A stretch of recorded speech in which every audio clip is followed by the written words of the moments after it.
ஒருவேளை ஒரு பிரச்சனை அங்கே நடந்துருச்சுங்க, ஒரு அசம்பாவிதம் இருக்குங்க, தப்பு நடக்குதுங்க, முறையீடு நடக்குதுங்க, அதனால் அரசாங்கம் தலையிட்டு இருக்குங்கன்னு ஒரு இடத்துல ஈஓ போட நேர்ந்தா அந்த பிரச்சனையை சரி பண்ணிட்டு உடனடியாக அந்த கோவில் நிர்வாகத்தை உரியவரிடம் ஒப்படைக்க வேண்டும் என்று சுப்பிரமணிய சாமி வழக்கில் உச்ச நீதிமன்றம் சொல்லியிருக்கிறது.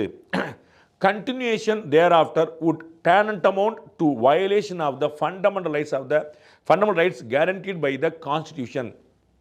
அதை மீறி ஃபிட் பர்சன் இருப்பார், ஈஓ தான் இருப்பார் அப்படின்னு தொடர்ந்தீங்கன்னா, அந்த ஈஓ தொடர்ந்தாருன்னு, அறங்காவலர் கூடி இல்லாமல் ஈஓ தொடர்ந்தாருன்னு, அது அரசமைப்பினுடைய அடிப்படை உரிமைக்கே விரோதமானது.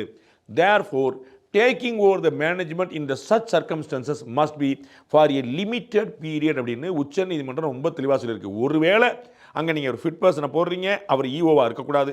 ஒருவேளை நீங்கள் ஈஓவை போடுறீங்க, அது ஒரு லிமிட்டட் பீரியடுக்கு மட்டும்தான் இருக்கணும்னு உச்ச நீதிமன்றம் தெளிவாக சொல்லியிருக்குது. ஆனால் தமிழ்நாட்டில் இருக்கக்கூடிய 99.4% கோயில்களில் ஈஓ, ஃபிட் பர்சன், அரசாங்கத்துடைய அறநிலையத்துடைய அதிகாரிகள் உட்கார்ந்துக்கிட்டு அவர்கள் கோயில் போல செயல்படுவது உச்ச நீதிமன்ற தீர்ப்புக்கு விரோதமானதா இல்லையாங்கிறது மக்களுடைய மனசாட்சியோடு யோசிக்கட்டும்.